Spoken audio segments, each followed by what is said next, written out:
All right, guys, welcome to another episode of the Protestant Libertarian Podcast. My guest today is Dr. Bob Murphy. Dr. Murphy is an Austrian economist, a Christian, and an author of numerous books and articles, and host of The Bob Murphy Show. He's an outspoken critic of the Federal Reserve and conducted a recent zero hedge debate where he argued for its abolition. Today, he will be explaining the history of the Fed, its terrible track record, and why Americans should oppose it. Dr. Murphy, welcome to the Protestant Libertarian Podcast. Well, thanks for having me, Alex. Like we said before we hit the go button here, I've been following your work for some time, so happy to do it. Well, and that's a huge honor to me. I've wanted to have you on the podcast for a long time, and I've also wanted to have someone on to discuss the Federal Reserve. And so it just so happened when I listened to that zero hedge debate last month, I was like, well, maybe this is the perfect topic for Bob Murphy to come on and explain to my audience. I love what you do. I love your work, and I'm excited to introduce you to maybe like the 5 people that listen to this that don't know who you are. So before we get into talking about the Federal Reserve, which is, I think, one of the most important issues that the average American doesn't understand, tell us a little bit about yourself, your background, and your work. Sure. So I'm a professional economist. I went to Hillsdale College for my undergrad. From high school days when I knew I wanted to go into economics, I pretty soon discovered and realized that, it's Austrian economics in particular that I want to specialize in. So that's why I went to Hillsdale. They have Mises' personal library there. Then I went to NYU to get my PhD for similar reasons. There was an Austrian fellowship. I taught at Hillsdale for 3 years.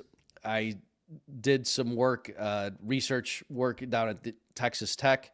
And now I'm in the financial sector. I am the chief economist for what's called Infinio, which is a fintech company that we're putting life insurance on the blockchain.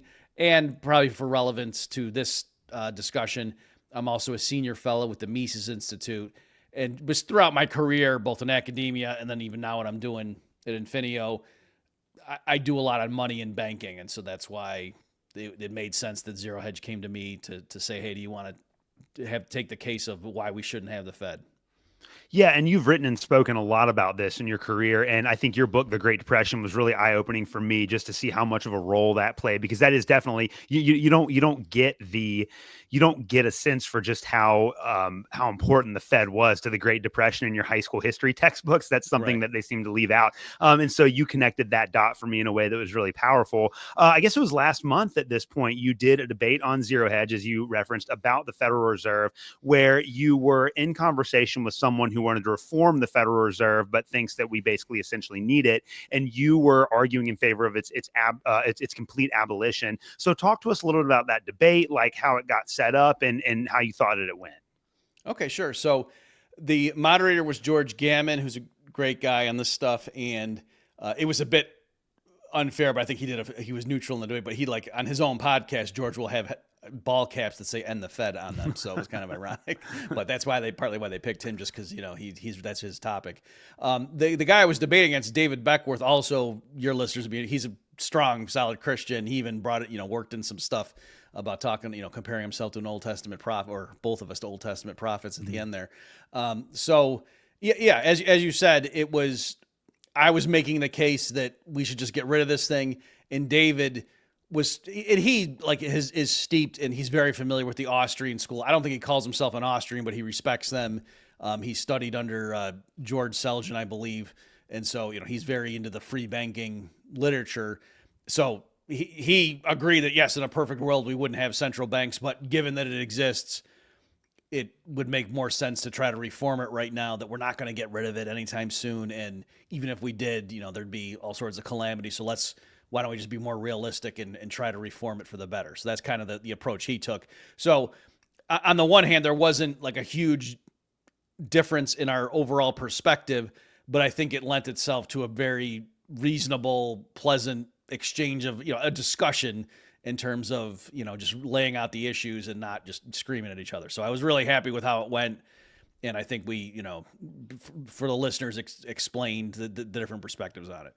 Yeah, it was a lot more civil than Dave Smith's debate with Alex Berenson a week or two ago. So, no, it was very informative. But this is one of those, really the goal in having you on today is to help my audience understand what the Federal Reserve is and why it hurts Americans. So when I bring up the topic of the Fed, the majority of the people that I talk to, even people that are like kind of libertarian oriented, such as you and I, their understanding of the Federal Reserve is that it controls interest rates and makes it easier or more difficult for them to buy a house. And that's pretty much all that they understand the Fed to do. But there's a lot more to it than that. And it is very complicated, which is why I think people just have a hard time grasping how prominent of a role it plays in American society. And so I'm going to go through just some basic questions just so my audience can get a better handle for how this works. And I really do want to say this because I know, some of my personal friends that listen to the show that are like Fed curious. This is the episode for you. Like, I want you to listen to everything that Dr. Murphy has to say here. This is extremely important stuff. So we're going to start with just actually, Alex, if I could just underscore what you're saying, because I've noticed too, like a lot of Trump fans, who in general, especially like the more intellectual ones that, have read a bunch of free market, maybe they love Thomas Sowell, that kind of thing.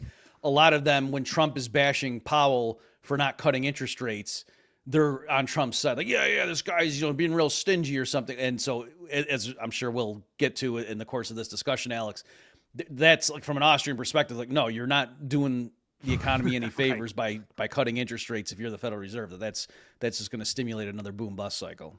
Right. Absolutely. Yes. And I want to get into that because it's so important that people understand it. But we'll just start with a basic question, because I remember when I first got into Austrian economics a few years ago, like I was vaguely familiar with the Fed. I became an adult at the same time that the Great Recession took place. And so I remember reading like articles in Time magazine back then where they were talking about, I guess it was that Ben Bernanke at that time talking about the way that he managed the whole thing. And but I didn't really understand how it worked. So before we even like get into the heavy stuff, what is the Federal Reserve and like how does it work?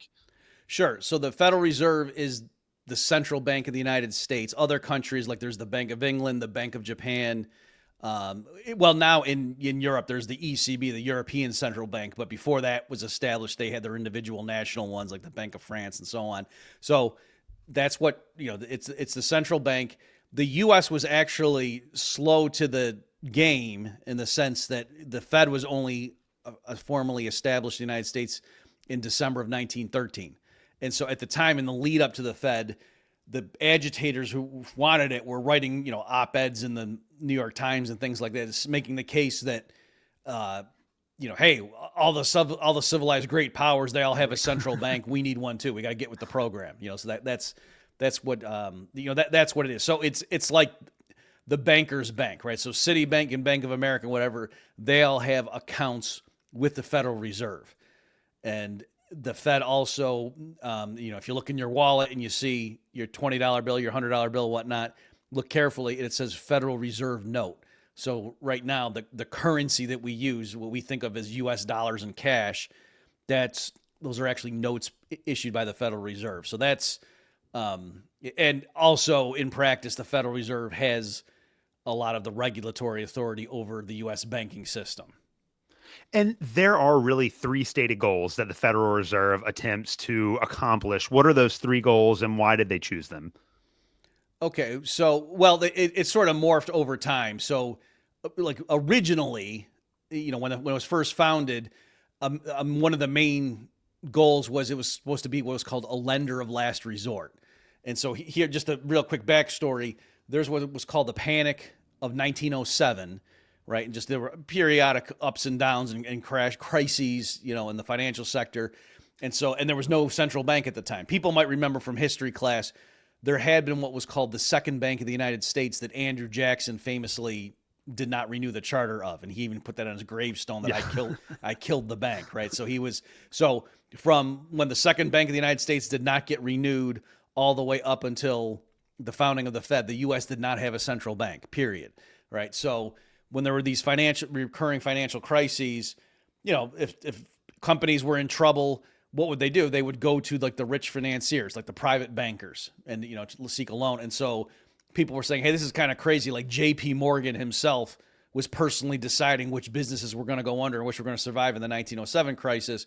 So we need to have a central bank, just like England and France and all the cool kids have, so that in the authorities, the experts operating, with the general interest in mind, not just J.P. Morgan deciding what's good for his balance sheet, but people picking winners and losers that way. So that was kind of the argument. And so again, that function of the central bank was called the lender of last resort. Now the Fed's, I guess, charter or the statute governing the Federal Reserve was amended in the 70s after Nixon went off the gold standard, and there they brought in what's called the dual mandate. And so there, the idea is that, oh yeah, when the Fed's setting policy, the two main things it should try to do is, number one, to smooth out the business cycle, like to, in practice, meaning like don't let unemployment get too high, Yeah. right? So that's kind of, to try to keep steady, stable employment. But then the other element of its mandate was to, I forget the exact wording they used, but the idea was to maintain stable purchasing power of the dollar, right? Because in the 70s, that's when, there was rampant price inflation. And so the idea was the Fed is supposed to try to do those two things. Like on the one hand, try to prevent or minimize the severity of recessions when they happen, but also you don't want to have crazy inflation. So you want to have, like, in an ideal world, unemployment's always going to be low and stable, and consumer prices are only going to rise at a very modest rate. That was kind of the newfound goal at that point. Yeah, and this is where I think it might be important too to differentiate between price inflation and like the Austrian understanding of inflation. What's the difference between those two? Because they're sometimes conflated and people don't really understand how they differ from one another. Sure, yeah. And this was something that Ludwig von Mises stressed a lot in his writing. And then, as you're saying, like the modern day Austrians, a lot of them really, thought he was making an important point, that originally, so this isn't some like crank obscurantist view. It was, it's pretty standard. If you go back and look, that the way economists and, financial commentators, what they meant, like as of the year 1900, what the word inflation actually meant to those people was inflating or expanding the quantity of money and bank credit, right? Because by some definitions, like bank credit is part of the money stock, right? So that's what it meant to inflate. Meant you're pumping up, you're inflating the money supply, and then normally a symptom of that, or a consequence of that, would be that prices of consumer goods would go up, right? And then Mises explained that over the course of the 20th century, gradually people, when they started referring to inflation, they meant the symptom, not what we would say is the cause. The inflation, that term came to mean the rising prices. And when I say rising prices, remember, what we mean is like stuff at the grocery store, eggs and gasoline. We don't mean the stock market going, because people don't complain about inflation if their stock portfolio is going up. They love inflation there. Or even if home prices are going up, that's not what people mean when they say, oh wow, inflation's bad, right? Because they own their house, and it's bad for people trying to buy a new home, but you get the idea. So what people nowadays mean by inflation, they really mean consumer price inflation. But again, Mises, he didn't think that was just an innocuous, harmless shift in terminology. He said, no, that's insidious, because now, like, you have Federal Reserve officials saying, oh, we promise to really be vigilant against inflation, when they're creating more money as they speak. And so his point was, now you can't even, if you can't even name the thing that's causing the problem, how do you fight it? Right. Yeah. And there really isn't anything innocuous about the Federal Reserve. And this is where I think now that we have a good baseline, I want to go and talk about the history of the Federal Reserve a little bit. And this is something that you brought up in your interview. This is in your or not your interview, but your debate. And your perspective on the origins of the Fed is actually based on information that was released by the Federal Reserve itself. I remember, like, a couple of years ago, I read a book on the Federal Reserve called Lords of Easy Money by, I think, Christopher Leonard's the guy's name. And it's funny because at the beginning of it, he's like, there are all these people that have these conspiracy theories about what happened at Jekyll Island, and they kind of paint the Federal Reserve as this nefarious organization, but we need one, but it's also been a giant failure for the last 20 years. So I just thought it was funny the way that he framed that. But like, when we go back to the origins of the Federal Reserve, it's a pretty dirty deal, the way that this thing came about. So talk to us about the way in which the Federal Reserve in the United States was created. Well, sure. And so you alluded to this. Let me just say it explicitly. When you get into this genre of people talking about the Fed and this connection, like the central banks of the world, and the connection to the various sides in the two world wars and stuff, it can get, from pretty straightforward and unobjectionable facts that everybody stipulates, down to, like, really, say conspiracy theories. What doesn't mean they're false. And I'm saying, so there's a whole spectrum of stuff. And so, yeah, what I want to stress here is the stuff that I alluded to, in the zero hedge debate, and what I'm talking about right now with you, Alex. This is coming from the Federal Reserve's own website, right? This is federalreservehistory.org, where they commissioned this going into their centennial, and they had some people. So this essay called "The Meeting at Jekyll Island," is, again, this was something that historians put together, and the Fed now hosts it on its own site.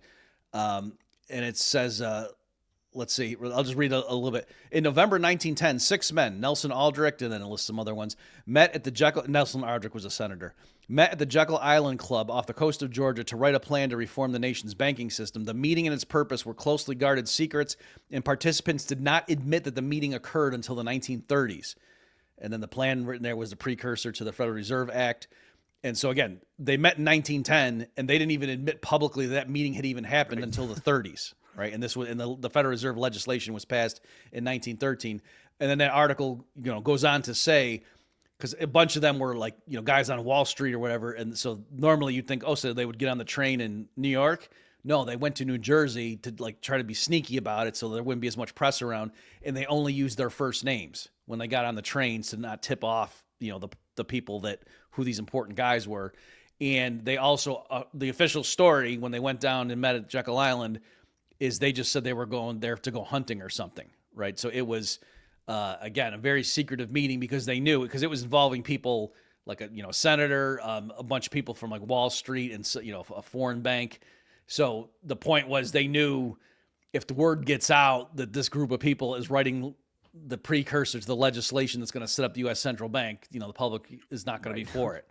So I'm just saying, from its very inception, it was shrouded in secrecy. And so that can, give some tip off that something screwy going on just even right from the get-go. Yeah, and why was there a 3-year lag between when it was originally drafted and when it was passed into law by Woodrow Wilson?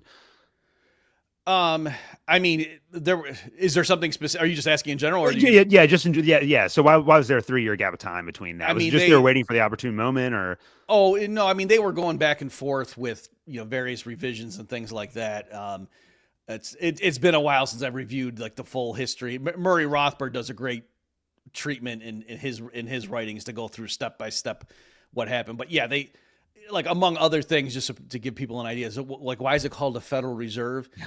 Because there were 12 district banks, right? So that's where the federal is coming in, right? And so the point was they didn't just call it the Bank of the United States because they thought, Americans are very much suspicious of centralization. So originally, there were 12 banks spread around the country, called the Federal Reserve banks. And so that's partly why it was like that. So a lot of the answer, there was a lot of negotiations and things like that in terms of like, well, where would the cities be? And, there were some obvious ones like New York and Chicago, but then some of the smaller cities, it was, there were various candidates. So there was a lot of jockeying for things like of that nature. But also, again, they had to build up support because the American people were very skeptical of, centralized power in the hands of bankers. Another thing too, just to make sure, I don't want to forget to say this, is the Federal Reserve is like a quasi-private public organization. It is literally the banks own shares of stock in the Federal Reserve. It is literally owned by the private banks. Okay. And so, and it pays them dividends. So for example, just for an analogy, that would be like if the FDA were literally owned by the pharmaceutical companies and paid them dividends, and people could see like, well, that'd be kind of a crazy, the entity that's supposed to regulate and make sure the pharmaceutical companies are, doing things above board that are in the public interest is also owned by them. That's kind of weird. Well, the Federal Reserve, which regulates the banks and has requirements making sure what they do is in, the public interest, is literally owned by the banks. All right. So I'm just saying it's not that the FDA is, in my view, a good, completely benign organization because it's government run. But I'm just saying how naked, the potential corruption is here is kind of, that's an interesting element of this.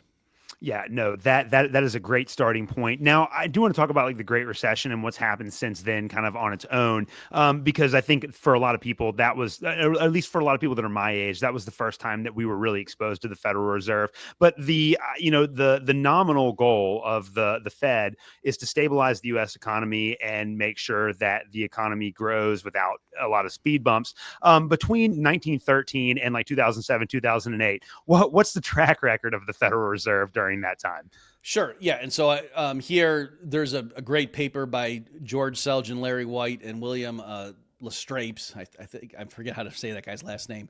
And they just do it like using conventional mainstream economic analysis and just evaluate the Fed's track record. And so in terms of, maintaining the purchasing power of the dollar, it's not even close. If you look at the pre-Fed period, like from like 1800 to 1900, that 100-year stretch, the purchasing power of the US dollar was roughly constant, meaning like what you could buy with $100 in the year 1800 was basically what you could buy with $100 in the year 1900. Okay, so that's astonishing. Like you just think of how different that is to today from 1913 to 2013. No, the dollar lost, like 99.97% of its value, something like that, right? So on that score, it's obviously not even close. But then even on the score of, economic volatility, that it's not the case that, okay, yeah, they debased the dollar, but in exchange, at least we have, a more stable economy. No, what's the greatest economic crisis and, depression in U.S. history? Obviously, the Great Depression. The Fed was formed in 1913, was up and running in 1914. The stock market crash happened in 29, right? So the Fed was on the job for a good 15 years before, the 29 stock market crash that paved the way for the Great Depression. So clearly the Great Depression is happening well on the Fed's watch. And then like the second biggest calamity is the Great Recession, which happened, 2007, 2008, right? So the two worst ones. And then just, empirically, like using average figures and such, Selgin and White and Lestrade show in their paper that the percentage deviation from trend growth, which is like a fancy way of saying, how volatile was the economy in terms of like the ups and downs relative just to the trend, was worse during the period of the Fed than before. Okay, so again, no matter how you slice it, the U.S. economic performance was more volatile after when the Fed was existing than beforehand. Right, so it's, again, on any metric you want to pick, the Fed has been, a failure, at least relative to the counterfactual of what if things were the same as they were before the Fed came out of the scene. So that's kind of an interesting thing. And then also, too, just one last one on that issue of being a lender of last resort. What they did, especially like in the Great Recession, the financial crisis, is the exact opposite of what the received wisdom would have been when the Fed was founded, right? So that when they founded the Fed and said you got to be a lender of last resort, the idea was not to bail out any company that gets into trouble. No, the idea, like Walter Bagehot's famous dictum, he had been writing in England decades earlier, but his famous dictum was, in a crisis, the Bank of England should lend freely or liberally, but at a high rate of discount, meaning like at a penalty rate. So the idea was, provide liquidity, but charge an above normal interest rate on those short-term loans. And the point was to separate the wheat from the chaff, right? That if there's a firm that just goes, there's this crisis and they have a short-term cash crunch, but they're basically a solid enterprise, their fundamentals are sound, then they might say, we'll borrow money temporarily at a high rate just to get through, a few months to get through this crisis, this storm, and then pay the loan back. And so those are the firms that you want the central bank lending to. You don't want some company that really just was a creature of the bubble, and that should go down when the crisis hits. That you want them getting washed out, but that's not what the Fed did in 2001. They cut interest rates down to zero and held them there for 7 years, right? So that's clearly not acting as the lender of last resort. That's just printing up money and just handing it out to everybody. Yeah, and and I want to talk about the Great Recession as well, because there is a lot of confusion around it. And I know, like, your friend Tom Woods, he wrote that excellent book, Meltdown, which kind of explains from an Austrian perspective what happened during the Great Recession. But people talk about it as a historical event. We know that it was bad, but no one really has an analysis as to why that happened, except for Austrian economists like you. So what took place during the Great Recession, and how are we kind of still living with the consequences of that? Well, sure. So the lead up into it, the basic story that Mises developed and Friedrich Hayek supplemented, and actually Hayek ended up winning the Nobel Prize for this work. Mises' basic story of why in a market economy are there why is there the business cycle? Why isn't it just that the economy tends to grow at a certain amount each year? Yeah, some businesses would go under, but statistically, how come that's just not a small portion year by year? Why is it there's this cluster of mistakes? It seems like there's this boom when lots of firms are expanding, unemployment comes way down, and then there's a crash and lots of businesses fail all near the same time. Why is that? And Mises thought it's because of credit expansion, that the banking system extends credit even though there hasn't been genuine saving by the households, and that pushes down interest rates. And that sort of gives a false signal, a green light to businesses to borrow more and start longer term projects because capital is cheaper to borrow now. But there isn't adequate real savings, to get the economy to the finish line. And so that's, in Mises' view, why you have these periodic crises. So if you buy that basic story, the central bank just exacerbates all that. And I have tons of stuff that I did at Mises.org documenting this, but the preceding housing boom or bubble was fueled in part by Federal Reserve policies, right? There were other things that the federal government had in place that kind of channeled this credit into the housing sector. But following the dot-com crash that happened in 99, 2000, Alan Greenspan at the time was the head of the Fed. The Fed brought interest rates down to 1%, which was historically really low, and that started pumping up this housing bubble. And at the time, certain people were praising him. Like Paul Krugman infamously said, he was quoting some other guy, but he was clearly endorsing it, said that, in order to, promote recovery, that we have to replace the dot-com bubble or the NASDAQ bubble with a housing bubble. Or he probably said boom. He probably didn't say bubble, right? So Keynesian economists were applauding that at the time. So it's, blowing up this big housing and general asset bubble in the mid-2000s. And then the Fed gets cold feet. They start raising rates. And then that's right when you see housing prices kind of peak and then start falling. And if there's a speculative bubble, once the prices start coming down, then everybody starts getting out, right? Like, in other words, if there were people buying 2 and 3 houses to flip, once prices start coming down, they get out of it right away because, oh, geez, I got to, cut my losses. And then that just is, an accelerating process. So that, was kind of the catalyst. And then in the financial sector, there were a bunch of financial institutions who had been engaged in what you might call shadow banking, where they had all sorts of liabilities, tied to mortgages, and they were given rosy ratings by the ratings agencies. And so there were a lot of firms, 2007 going into 2008, that realized their calculations were wildly off. And so if the authorities had just sat back and let it crash, there would have been, some fallout, and a lot of companies would have gone under. But it's not like the real resources of the economy would have disappeared, right? It's just a lot of, rearrangement of claims on property and so forth. And then I think, they would have reached their bottom pretty quickly, and then you would have had solid, sustained recovery after that. But that's not what happened. That the Fed made incredible changes to its policies, in the fall of 2008. And so, for one thing, like, they just started buying all sorts of mortgage-backed securities. Like, at the time, people were calling them toxic assets. Yeah. And so the Fed was coming in and doing all sorts of stuff. I mean, they established all these lending facilities, just to give you an idea, too, of like the dubious legality of what they did, put aside the economics.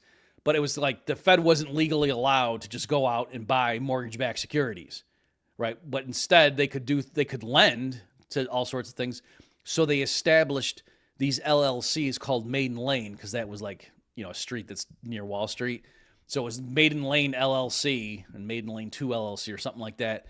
And then the Fed would lend money to that LLC, and then it would go out and buy mortgage-backed securities. So the Fed says, see, we're not buying, what are we talking about? Right? So it's like they were doing all kinds of goofy stuff like that. But anyway, and this was, so up till then, like, it would have been unheard of, like, for the Fed to come in and just spend, tens of billions of dollars buying derivative products that people would have said, whoa, that's distortionary. There's a lot of scope for corruption there. And especially in a time when a bunch of people were about to lose a bunch of money on these assets, and then the Fed to come in and kind of just take them off their books at par and just rescue them. Like, that's clearly, a bailout is what that is, right? So that would have been frowned upon, but because, hey, it's a crisis, and, they were just really ginning up in the public the idea that we're going to go into the Great Depression 2.0 unless the Fed does all this stuff. That's why people were okay with it. And then at the same time, last thing I'll say here, Alex, is another major policy innovation the Fed made right in this time is in October of 2008, they started paying interest on reserves, right? So up till then, commercial banks, if they had reserves, meaning they had like extra money that was above their legal reserve requirements, they could just leave it parked at the Fed, and then, they could lend it out to people or whatever, use it as the basis for advancing loans. And they, before that period, they didn't get paid anything for doing that. And then in October of 2008, the Fed began actually paying banks interest on that. In the beginning, it was low. It was 25 basis points. But, as I put it at the time, I said, this is when the Fed started paying banks to not make loans to their customers, which is one way of viewing what that was. And so right when they were, bailing out all these big financial institutions that had made bad investments during the bubble years and were kind of caught with their pants down, right when the Fed's rescuing them and they're telling the public, oh yeah, we hate to bail out Wall Street, but we need to keep credit flowing to Main Street, is also when the Fed began literally paying banks to keep their reserves parked at the Fed rather than lending them to people. Yeah, man, it's bad, and we're still living with the consequences of a lot of these policies today. And there are a lot of great resources out there that kind of track down how this works. But I want to kind of focus on the way now that the Federal Reserve impacts the average American, because a lot of that is it's really helpful to understand, but it can be very abstract until we look at the way that it does like directly impact how we live. One of the things that the Federal Reserve is responsible for is devaluing the dollar. Obviously, like when I was in high school, Subway had the $5 footlong, and that is an ancient relic of the past, right? Like you can't buy with $5 in 2024 what you could buy with $5 in 2004, and it's the same thing you were talking about earlier. Between 1913 and 2025, like it's like the dollar's just lost almost all of its value. So I want to ask how the Fed devalues the dollar, but then like obviously they wouldn't do that if some people didn't benefit from it, right? So like the average American doesn't seem to benefit from that, but if it screwed everyone over, like they just wouldn't do it at all. So how do they do it? And then who's the one that benefits from that? Sure. So things became much simpler and cleaner, as it were, after 1971. So up until 1971, technically, the U.S. authorities, had to redeem dollars for gold, at least vis-a-vis other central banks, right? That FDR, when he came into office in 33, ended the redeemability of the dollar for gold, for average people. But through like the post-war, what was called Bretton Woods era, other central banks could turn in their dollar reserves and get physical gold shipped to them if they wanted to. And then in 71, Richard Nixon just said, you know what, even that we're not doing that anymore, just because they knew we've been printing so much money because of Vietnam and the war on poverty and whatnot that we're going to lose our gold if we do that. Right. So that's, and at that time, just to give people a sense, that the the Bretton Woods price of the dollar vis-a-vis gold was $35 an ounce, just to show you how strong the dollar was at that point. And then once Nixon said, you know what, we're not committed to that anymore. We're not going to give you an ounce of gold if you give us $35 anymore. So that untied the Fed's hands, and it's not a coincidence. Oh yes, Nixon did that in 71. And when did consumer price inflation, even outside of wartime, get really bad in the U.S.? Oh yeah, it was in the 70s, right after he did that, right? So that's, again, not a coincidence. So anyway, to answer your question, Alex, mechanically what happens is the Fed has this special privilege where if they want to go out, like, they had the various rounds of QE. We were just talking about what happened. The crisis hits in 2008, and the Fed decides, among other things, we're going to start buying mortgage-backed securities that will, sort of put a floor under their price, and kind of the idea was to prevent, fire sales and things like that and systemic risk. Okay, so there's $10 billion worth of mortgage-backed securities that people in the private sector own, financial institutions. The Fed wants to buy it and take it on their books. So what does it do? It electronically writes checks for $10 billion and gives it to the owners of those things and obtains ownership. And you say, well, where'd that $10 billion come from? And the answer is it didn't come from anywhere, right? It's not that the Fed has this pile of money that it draws down upon. It just literally creates the money in the act of buying stuff. All right, so that's kind of the answer. And then, simplistically, how does that make everybody else poorer? Well, because now there's more money, right? And so here, we obviously, Alex, take it as deep as you want. We can get into the nuances and the different, but I think just for people to understand it from step one, if your neighbor down the street, all of a sudden you just notice that he starts driving a Ferrari, and then he, he puts in an in-ground swimming pool, and he just starts getting all this stuff, and he's wearing, Armani suits and stuff. And you go and ask him, did you get a good job or something? He goes, oh, no, he's kind of, and then you go and you sneak in at night and look, and in his basement, you see he's got a printer, and he's printing off $100 bills. And then you realize, oh, he's just counterfeiting money. That's how he's doing it. How should you feel about that? And there's a sense in which you're mad, right? Like, oh, he's stealing from the rest of us. And so if you just think through how exactly that, when he goes to the dealership and buys the Ferrari, he's not sticking a gun in the guy's belly. He's giving him what that guy thinks is money, and that guy goes and spends it. So ultimately, even if the authorities never realize those are counterfeit, even if they just continue to circulate as the real thing, he still when you say, how is it that he has a Ferrari and a pool now and these fancy clothes, he's somehow like siphoning real resources from the rest of us. And when you're trying to put your finger on, but how is that actually manifesting itself? How are we actually poorer? It's because when you go to buy stuff, prices are higher because of what he's been doing, and your paycheck does not keep pace with it. So that's why what economists would say, in real terms, you are poorer, even though, there's this, you might not be able to understand exactly how is it that he's doing that to you, right? So it's the same thing with but, so does he benefit from that? Of course he does, because he's the one who has access to that money. And so it's the same thing with the Fed. The reason they benefit is they can go buy assets just by pressing buttons. And yes, that makes prices go up, but if you're the one who has that new money first, then you benefit, and then, some people that are second and third in line might also like the process, but eventually, you can't make everybody richer just by printing $100 bills. And obviously it's electronic. I'm just saying $100 bills just to let people, think about it.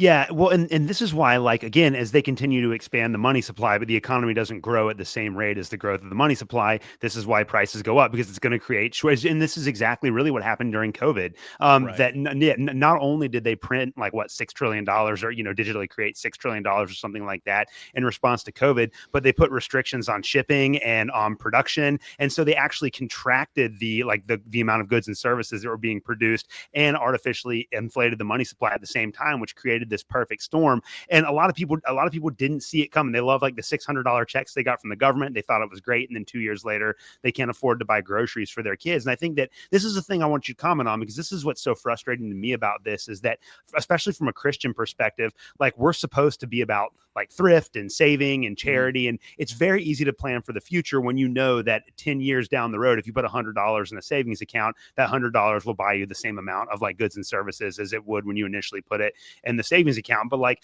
based on these inflationary monetary policies, it just doesn't. And so, like, in a lot of ways, this would seem to be like the real driver of consumerism. It's not necessarily like individual greed. It's like, I'm going to buy something now before it becomes more expensive later. And then also, like, I think Wall Street is the one really that benefits from this the most, right? Because maybe I don't have this 100% correct, but it would seem to me that as the government expands the money supply, there's more of an incentive to invest our money in Wall Street instead of just putting it in a savings account where it would sit, because we could at least get a return from Wall Street. Whereas if it sits in the savings account, then it just loses value over time. So maybe talk about that dynamic a little bit, like the way that kind of drives consumerism, and then also just makes it impossible to like save or even make any sort of like reasonable economic decisions about the future. Yeah, everything you just said there is perfectly correct. With this stuff, it's hard to know, well, if history had gone a different way, what would have happened, because you don't know for sure. But definitely, like in the 40s and 50s, the average household was not invested in stocks. And certainly it wasn't that when you said to someone, oh, well, how are you going to pay, afford your retirement? People weren't saying, well, because I got all this money, in a well-diversified portfolio of the S&P 500 or the Dow Jones or whatever. Right. That's not what they did historically. It is funny. Mises has some passing references to these things too, and scattered throughout his work. But the average household, back in the day, they would save they would have like railroad bonds and savings bonds. And they also, a lot of it would be in life insurance. Right? People might remember in It's a Wonderful Life in the beginning, when, George is, he needs to come up with money, and he goes to the rich banker down the street and he gives him his life insurance policy and says, well, how much is in that? And a lot of people looking at that nowadays, like, how do life insurance? Why, that doesn't have it, right? Because it was a certain type of life insurance with it was permanent policy. And that's how people used to save, was in their life insurance policy. Whereas that got completely discredited in the 1970s for the reason you're saying, that, going back to what we said a minute ago, price inflation went through the roof in the 70s, especially for peacetime. And so people who had these conventional fixed income instruments that were just, paid a fixed rate of return, just were getting crushed because, price inflation was rising at whatever, 8% a year, and you're only earning 3% on your savings bonds. That's untenable.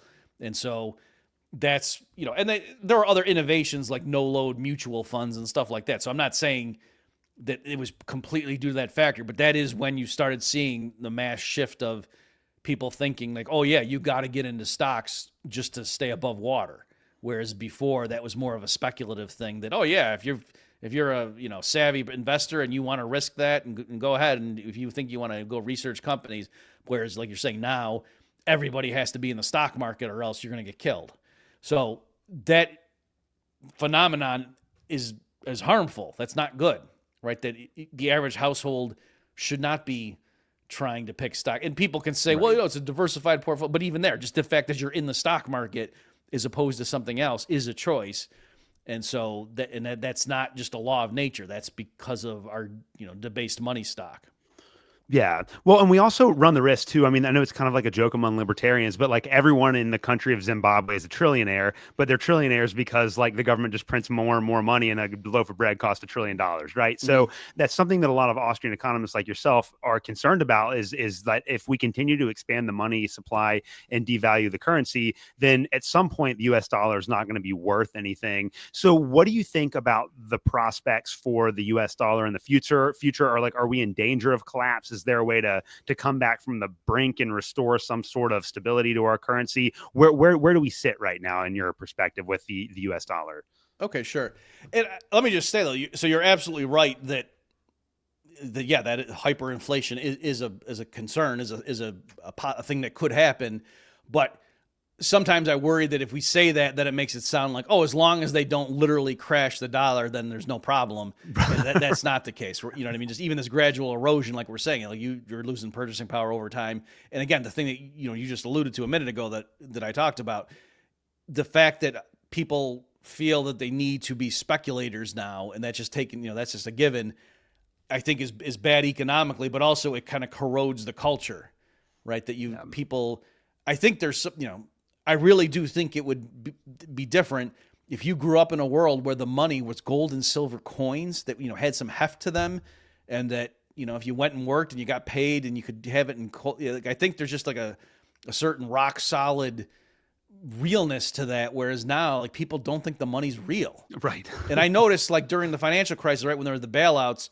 then that seeped into the popular culture. And like, some car dealership would say, come on down and get your bailout at Freddy's, and prices are blah, blah, blah. You know what I mean? Like, everyone was just talking about that. And so I think, the like old fashioned conservative ideas of thrift and hard work and saving for the future. And it's like, no, you're going to be a sucker if you do that. Don't do that. Just look for the quick thing. Right. So I think that all ties together. And that's even if they don't, quote, crash the dollar. That's just, given the status quo.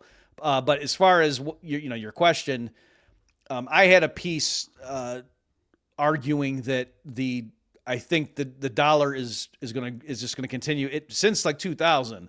The proportion of the dollar in terms of foreign exchange reserves among central banks, right? So central banks have like gold, and they also have like a basket of currencies. I mean, it could be like government bonds in those currencies held by different things. And so obviously the US dollar was the biggest component, and then the euro. But in terms of the percentages from 2000 to when I did the analysis, I think I went to 2022, something like that, the dollar had fallen pretty significantly in that. And if you just extrapolated, I think it was like by 2045, it was going to be below 50% of that, right? So I think what's going to happen is before the turn of the midpoint of the century, I don't think the dollar is going to be called the global reserve currency anymore. I'm not saying that the Chinese yuan or some other currency is going to replace it. I just think things are going to get so splintered, and it'll be like a multipolar world. Just like I don't think the U.S. is going to be the global superpower 15 years from now. I think it's going to just be like, it'll still be powerful, but I think it'll be China will have its sphere of influence, and it'll just be given that the U.S. can't mess with them over there. They're not strong enough. So I think likewise, the dollar will still perhaps be the strongest global fiat currency issued by a government, but it's not going to be, people aren't going to matter of factly refer to it as the global reserve currency, I don't think, 20 years from now. Yeah. All right. So the track record of the Federal Reserve is not good, and we've looked at the way that it harms average Americans and distorts the economy. So make the case, why should we end the Fed, and then how should we do it? Okay. Yeah. So again, in terms of how should we, or why should we do it, just as I've pointed out, like its founding was dubious. What they're doing now is, it's also there's a lack of transparency, right? So if you believe in, given that we have this government and it's ostensibly serving the people, and my favorite example of this is in December of 2008, right? So just a few months after the financial crisis hit, Bernanke, the head of the Fed at the time, goes in on some congressional subcommittee or whatever, and he's testifying as to all these extraordinary lending programs. There's all these windows at the Fed were opening up for firms with certain assets. They pledge those assets as collateral, and we give them funds and blah blah blah. And just billions and billions of dollars short-term loans that keep getting turned over. And somebody asks him, Chairman Bernanke, we're not second guessing your decisions, but just in terms of transparency, can you've outlined and given us the statistics on how many billions the Fed has lent since September. Can you give us a list of the recipient institutions? Like, who are you lending all this money to? And Bernanke said, well, no, I can't do that because the whole point of this program is to restore public confidence. And if the public knew that a particular financial institution used one of these facilities, they would think that their balance sheet was in trouble and there'd be a run. And so it would defeat the purpose of the program. So my point was is not only did Bernanke not need their permission to do this, he didn't even tell them who he's lending the billions of dollars to, right? And so that's just kind of crazy. Like, if this is a public institution doing that, like the scope for corruption. So, for all those and then again, by any metric, any track record you want to use, not just like Murray Rothbard's crankish statistics. Right. I'm saying standard mainstream stuff. The Fed clearly has not performed as well as the era before the Fed. So that's the argument as to why I think we would be better off without a central bank. And then to say, well, how would you do it? So just very quickly, I would say that what you have to do is there would still be the U.S. dollar, right? So in a perfect world, I would just think money and banking would be completely decentralized and let the market do it, and there'd be gold and silver coins and people would use Bitcoin and stuff like that. Right.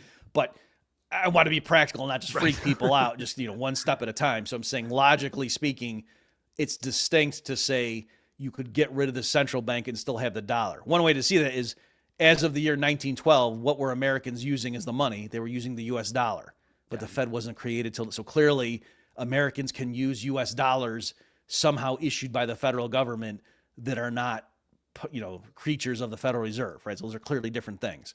So I would say they should transfer that dollar creating authority back to the U.S. Treasury, and then just privatize the existing Federal Reserve banks, right? So the Federal Reserve Bank of New York has all kinds of intertwining agreements with, the ECB, and there's currency swaps and all that stuff.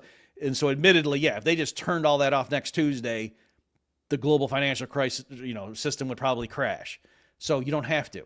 But what I'm saying is, take away the Fed's special privileges, that going forward, the Federal Reserve Bank of New York, it can stay in business, but it can't create money the way it can right now, right? So just like Citibank can have currency swap arrangements and blah, blah, blah with the ECB, but Citibank cannot legally create U.S. dollars the way the Fed can right now. So I'm saying, take away that special privilege and just have it be a regular bank with the same prerogatives and privileges that any other big bank has. And then as far as, so the ability to issue U.S. dollars now goes back to the Treasury. What rules should they use? And here I just said, I liked a proposal Mises made, I think in the 50s, about how you could get the U.S. back on gold. And the idea real quickly runs like this. So you're tying it back to gold. And the idea is just to say it would be difficult and costly to try to go back to 100% gold backing of the dollar. So instead of doing that, just right now, you lock in the market price of gold. It's like $3,400 an ounce, something like that right now. And just say, okay, we're locking in that price. Now going forward, the U.S. Treasury will, through the mint, will create more dollars, or having electronic reserves on deposit with us if you want. But for us to create new dollars like that, you have to come bring us gold. So you come and you give us an ounce of gold, and we keep it in our vault, and we will print up 3,400 new U.S. dollars and give them to you.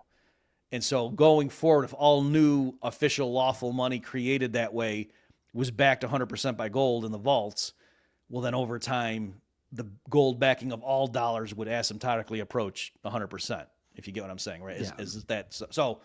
That in a nutshell that's a big nutshell because I talked about, but that's my idea for how you could do it. So in the meantime, obviously we're not going to abolish the Fed anytime soon unless there's some kind of like political miracle. But in the meantime, what are some common sense reforms that we can impose upon the Fed that would rein in its power? And then I think even more importantly than that, we would have to have the political will for something like that to happen. Like state representatives would have to get lit up by their constituents in order for this to take place. How do we go about convincing like the average American that the Federal Reserve is bad for them? Well, I mean, just doing shows like this, I think. Also, I think it's kind of a two-pronged thing that actually, rather than focusing so much on why it's bad, but just showing them here's how you could get rid of it and it wouldn't be Armageddon, I think is part of it. Because I think a lot of people, if they just assume, well, yeah, well, we can't get rid of it, they don't care why is it bad. It's just kind of like, well, it's here, so what's the point? But so I think it's like both elements of that 1-2 punch are important.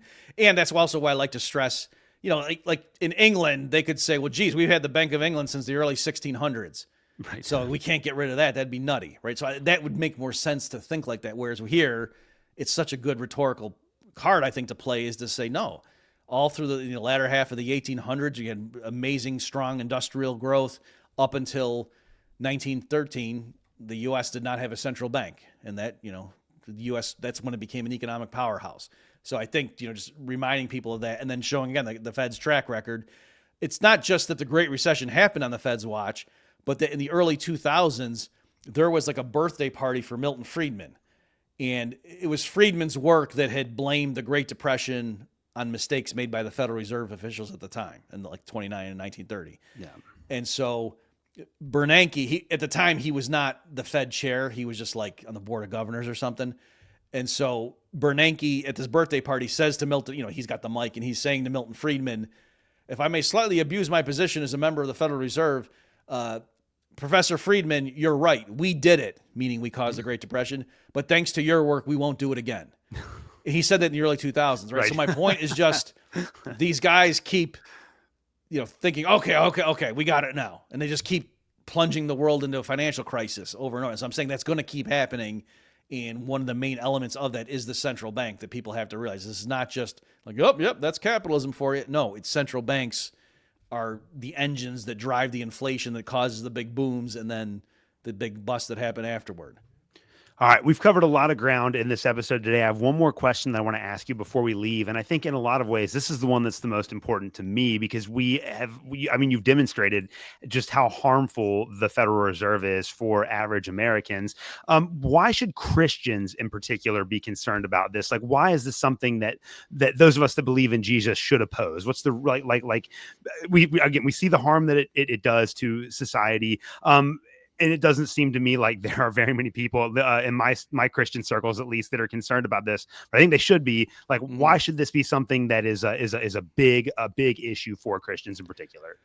Well, sure. So perhaps of specific relevance to people listening to the Protestant Libertarian podcast, there's a tight connection between central banking and war, right? And in fact, some of the proponents of the central bank will say things like, well, if there's a war, we got to have the central bank because sometimes, right, you could be in a situation where the government couldn't tax or even borrow enough to pay for the war effort. So you need to be able to just create money.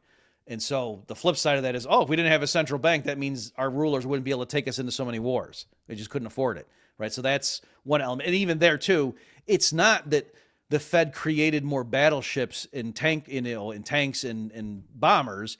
It's just that it gave the authorities knew, like in World War I and II, if they tried to levy explicit taxes or even just floating, treasury securities that were paid via genuine saving by the private sector, there's no way the public would have tolerated the expenditures of those two wars, right? So it's just like it's circumventing the public's consent. It's not that they're magically creating more real resources for the war effort. It's just you're like tricking the people into handing those resources over by just creating the money. Just like the counterfeiter, how is he getting the Ferraris in the swimming pools? It's not because the community is agreeing voluntarily to what he's doing. There's like some deception or something, chicanery involved. So that's another reason too, just in general, Christians should be dubious about this, that it is an engine by which politically connected people get access to real resources that they otherwise wouldn't, right? The money is not honest when there's central banking involved. Maybe that's a way of putting it. And so if you believe in honest weights and measures and things like that, then, this is an abomination. And also, too, again, it would be one thing if, yes, you've got your moralistic concerns and your sort of orthodox fuddy-duddy ways, but the record speaks for itself. Right. When you have scientific experts engaging in, immoral inflation, look at what happens. The economy grows, but no, it doesn't. Right. Again, and this is not according to, Murray Rothbard's telling. Under any standard metric, economies, have been more volatile with central banking than without.